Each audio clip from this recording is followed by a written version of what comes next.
रहीम। अस्सलाम वालेकुम नाजरीन, उर्दू खबरनामा लेकर मैं अरशद भट्ट आपके सामने हाजिर हूँ। नज़र डालते हैं आज की अहम खबरों पर। जम्मू कश्मीर के वजीर आला उमर अब्दुल्ला ने रुकन पार्लिमान आगा रूहुल्ला पर लफ्ज़ों का तीखा हमला करते हुए कहा कि इनको और रुकन पार्लिमान मियां अल्ताफ़ अहमद को एक ही प्लेटफार्म पर नहीं लाया जा सकता है, क्योंकि दोनों के दरमियान ज़मीन व आसमान का फ़र्क है। वज़ीर आला के मुताबिक कहाँ मियां अल्ताफ़ और कहाँ रूहुल्ला। वज़ीर आला ने प्रेस कॉन्फ्रेंस के दौरान मज़ीद क्या कुछ कहा, आइए सुनते हैं। असेंबली में अभी सुनेंगे, उसमें फिर से एक बार सजाद लोग ने कहा कि ये मैच फिक्स था, उस पर क्या कहेंगे सर? न, पहले जो शख्स इलेक्शन में हिस्सा लेने के लिए तैयार ही नहीं था वो किस चीज पे टिप्पणी करे? पहले तो वो ये बताए ना उनको क्या मजबूरी थी बीजेपी की मदद करने की। अगर वो इतना ही चाहते थे कि मैच फिक्सिंग ना हो, कम से कम आके अपने वोट का इस्तेमाल करते। हंदवाड़ा के लोगों ने उन्हें खामोश रहने के लिए यहां नहीं भेजा। हंदवाड़ा के लोगों ने उन्हें डबल रोल करने के लिए यहां नहीं भेजा। कम से कम खुलेआम वो कहते कि हाँ जी वो बीजेपी के साथ है या नहीं है। और जिस दिन ये इलेक्शन अनाउंस हुआ उस दिन मैंने ये कहा कि जो लोग इस इलेक्शन में हिस्सा नहीं लेते या एब्सटेन करते हैं वो सीधा सीधा बीजेपी की मदद कर रहे हैं। लेकिन अब जो लोग पहले तो ना, मेरी याददाश्त जो है सो है, आप लोगों की याददाश्त भी थोड़ी कमजोर नजर आ रही है मुझे। राज्यसभा के इलेक्शन से पहले आप लोगों के अखबार जिनके नाम यहाँ मुझे कुछ नजर आ रहे हैं, आप लोगों ने पहले ही 3-1 किया था। तो जब 3-1 निकला इसमें फिक्स मैच कहा? तो फिर फिक्स मैच में आप लोग पहले शामिल थे। आपने तो वोटिंग से पहले ही नतीजा ऐलान किया था, हम तो लड़ रहे थे। मैं कितने आपके अखबारों के नाम लूं, अंग्रेजी, उर्दू, हिंदी, कश्मीरी, जिन्होंने नतीजों से पहले ही कहा था कि ना नतीजा 3-1 होगा। आप लोगों ने सोशल, एक मिनट मुझे बात करने दीजिए, आप लोगों ने सोशल मीडिया पे भी यही लिखा था कि 3-1 होगा। हमने तब भी मुकाबला किया, कोशिश की कि हम जीतें, लेकिन पहले दिन से हमारी कोशिशों में एक मुश्किलात आई जब हंदवाड़ा के एमएलए साहब ने इलेक्शन से बाहर रहने का फैसला किया। उसके बाद बीजेपी को सिर्फ 29 चाहिए थे, उनके पास 28 थे। अब एक आध हम शायद उनके लिए करना आसान होता। मैंने जैसे सोशल मीडिया पे कहा, मुझे नहीं लग रहा था कि वो 4 करेंगे। अब जिन चारों ने अपने ईमान का सौदा किया है वो अपने अल्लाह या भगवान को है जवाब दें। बाकी ठीक है ना, जो है सो है। उमर साहब, उन 4 लोगों का नाम सामने आएगा क्या? उस पर कुछ बात ना, मैं तो चाहूंगा कि सामने आए, क्योंकि न सिर्फ तीसरी नोटिफिकेशन पे बीजेपी ने 4 वोट ज्यादा लिए हैं, बल्कि दूसरी नोटिफिकेशन पे भी आरओ के मुताबिक 28 की जगह बीजेपी उसका भी मैंने जवाब दिया है ना। एक हमारे ऑनरेबल इंडिपेंडेंट मेंबर ने बूथ में जाके उनका हाथ पैर आगे पीछे हुआ, लेकिन वोट डालने के फौरन बाद वो यहाँ इसी कमरे में आए और कहा ना मैं ये एडमिट करना चाहता हूँ कि मुझसे गलती हुई, मुझे जो डमी वोटर स्लिप दिया गया मुझे वो खोलने की इजाजत नहीं दी गई और मैंने गलत जगह वोट डाला, तो इसको आप आगे जाके दुरुस्त करिए। अगर वो चाहते थे वो उस पर खामोश रहते और फिर हमें पता नहीं होता ये किसने किया, लेकिन मुझे मालूम है वो कौन से इंडिपेंडेंट एमएलए हैं क्योंकि उन्होंने इस चीज को एडमिट किया। तो हमें मालूम है कि तीसरे सीट पे हमें एक वोट कम पड़ा, तीसरे चौथे में एक इधर उधर गया, लेकिन इसमें कोई घपला नहीं है, कोई गड़बड़ नहीं है। But on the last seat 4 votes went in favor of BJP, 3 deliberately destroyed their votes। उन्होंने फर्स्ट प्रेफरेंस दिया नहीं, सीधा सेकंड प्रेफरेंस लिखा। So clearly BJP made attempts to lure people। on what basis they were lured, whether they were induced or anything, that only BJP can answer। Umar साहब, कुछ मेंबरान ने आज महराज मलिक पे डिस्कशन का कहा है यहाँ पे, क्या आपको लगता है कि हाउस को डिस्कशन करना चाहिए महराज? अब इस पे भी स्पीकर साहब ने अपनी राय दी है।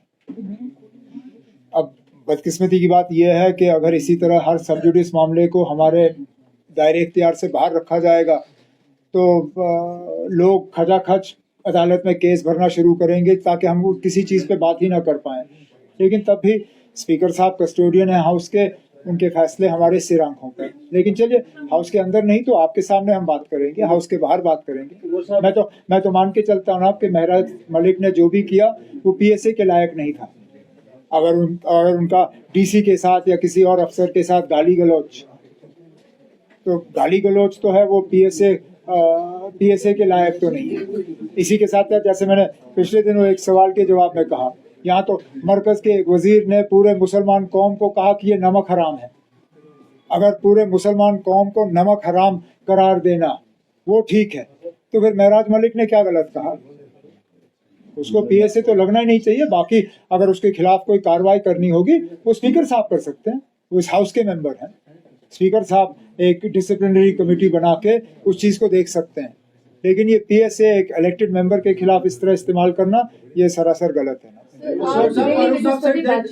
किस तरीके से आप वो देख रहे हैं ना। डेली वेजर्स के मामले में हाउस के सामने एक कमेटी तश्कील की गई। उस कमेटी को हेड चीफ सेक्रेटरी साहब कर रहे हैं। उन्होंने अपना काम जो है काफ़ी हद तक मुकम्मल किया है। थोड़ा सा और काम इसमें करना बाकी है। रिपोर्ट गवर्नमेंट के सामने आ जाए तो फिर हम देख लेंगे उस रिपोर्ट में क्या है और हमें क्या करना होगा। मैं कह नहीं सकता हूँ। ये चीफ सेक्रेटरी साहब और उनके साथ जो अफसर इस कमेटी में है वो अपना काम मुकम्मल करें तो उसके बाद। मैंने कभी किसी को कैंपेन करने के लिए या कैंपेन करने ना करने के लिए मजबूर नहीं किया है। नहीं करना चाहते ना करें ना, कोई बात नहीं। बहुत है नेशनल कॉन्फ्रेंस में जो और कैंपेन कर सकते हैं। इधर नेशनल कॉन्फ्रेंस के रुकन पार्लिमान आगा रूहुल्लाह मेहंदी ने वजीर आला के बयान पर सख्त रद्द-ए-अमल जाहिर करते हुए कहा कि वजीर आला ने एक संगीन सियासी व अवामी मसले को ज़ाती रंग दे दिया है जो कि अफसोसनाक है। आगा रूहुल्लाह मेहंदी ने मजीद क्या कुछ कहा, आइए सुनते हैं। बदकिस्मती है कि वो इसे पर्सनल बना रहे हैं। अगर उन्हें पर्सनल बनाना है तो ठीक है, मैं तैयार हूँ उस चीज़ के लिए, मगर पहले मुझे इन बातों का जवाब दे। पर्सनल लड़ाई बाद में लड़ेंगे, यहाँ पे फुर्सत नहीं है पर्सनल लड़ाई लड़ने की। ये कश्मीर जो है इस वक्त एग्जिस्टेंशियल क्राइसिस से लड़ रहा है। हमारे इतने बड़े मामलात हैं जो किसी के पर्सनल ईगो से बहुत बड़े हैं। हमारे हज़ारों नौजवान जेलों में बंद हैं। उनका एड्रेस उन्हें पता है, उनके बारे में क्या किया अभी तक उस बारे में कुछ पता है? रूहुल्लाह कोई ज़ात नहीं है, मेरी कोई अहमियत नहीं है। उन हज़ारों नौजवान का एड्रेस उन्हें पता है जो जेल में अभी भी है विदाउट ट्रायल्स। 370 की लड़ाई हमारे वजूद की लड़ाई नेशनल कॉन्फ्रेंस का प्रॉमिस है। पिछले इलेक्शन में मेरी ज़ात की कोई हैसियत नहीं है।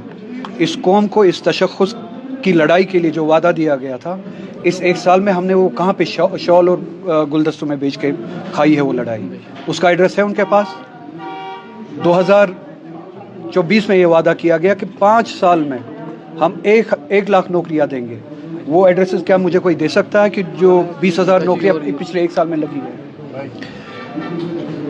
हमारे मजहबी अकायद पे, हमारे कल्चरल आइडेंटिटी पे जो हमले हुए, उन हमलों के ख़िलाफ़ कौन सी लड़ाई हुई उसका एड्रेस बता सकते हैं? क्या उस आसमान पे वो है जहाँ पे वो लड़ाई लड़नी है, या ज़मीन दोस्त कर दिया है उन वादों को जो हमने इलेक्शन से पहले लोगों के साथ किए हैं? इन सवालों का जवाब हमें दें और यही सवाल रहेंगे। मेरी ज़ात कोई नहीं है। अगर किसी को अपना ईगो इशू बनाना है वो मैं उस लेवल पे भी लड़ूंगा, मगर मेरी ज़ात की कोई इम्पोर्टेंस ही नहीं है। रूहुल्लाह की ज़ात की कोई इम्पोर्टेंस नहीं है, किसी और की ज़ात की कोई इम्पोर्टेंस ही नहीं है। इम्पोर्टेंस है उस उम्मीद की, उस एजेंडा की, उस रिस्पॉन्सिबिलिटी, उस मैंडेट की जो लोगों ने हमारे हाथ में दिया है। उन वादों का एड्रेस क्या है, क्या उनको पहचानते हैं, वो लड़ाई कहाँ पे है उसके बारे में बताएं।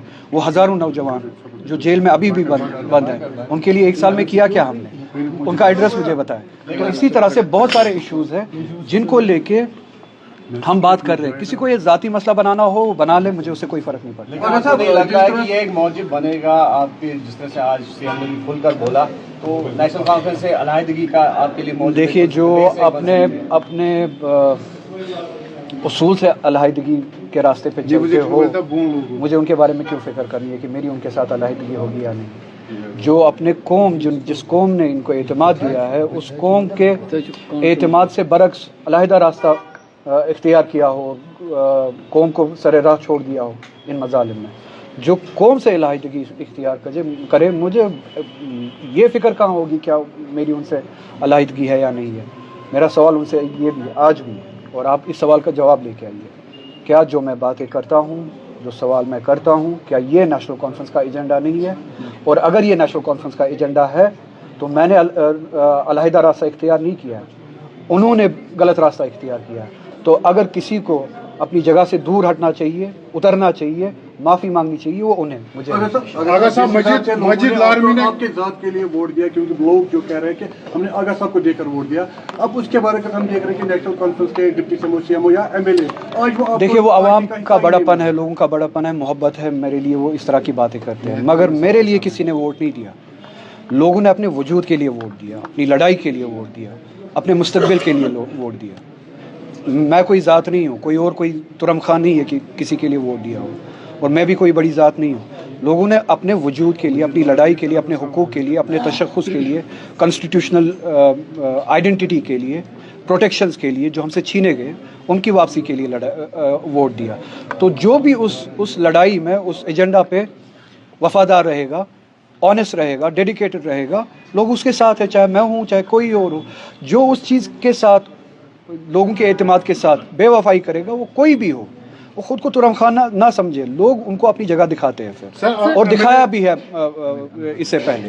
सर, एमएलए अनंतनाग वेस्ट मजीद लारमी ने कहा कि आगा साहब को रिजाइन करना चाहिए, वो भी आप ही के पार्टी के कैंडिडेट। मैंने आपको सवाल कहा, मैंने आपको सवाल दिया है, वो सवाल का जवाब दे दे, और अगर इस सवाल का जवाब उनके पास है, मैं आपकी अगर साहब एक आखिरी चीज, रिजर्वेशन पे आपने कुछ दिन पहले भी बात की और ये चीज कही गई है कि वो रिपोर्ट तैयार है लेकिन अभी तक सामने नहीं आई है। इससे पहले जब चीफ मिनिस्टर उमर अब्दुल्ला साहब से सवाल किया गया तो उन्होंने कहा कि मैं प्रेशर में आने वालों में से आखिरी शख्स हूँ, लेकिन कई सारे नौजवान अभी भी परेशान हैं क्योंकि यहाँ से रिक्रूटमेंट और उनकी नोटिफिकेशन सामने आती जा रही है। तो मेरे साथ ज़ाती लड़ाई बनाने से बेहतर होता कि वो इन्हीं इश्यूज़ पे जो है वो डिलीवर करते, इनको इम्पोर्टेंस देते।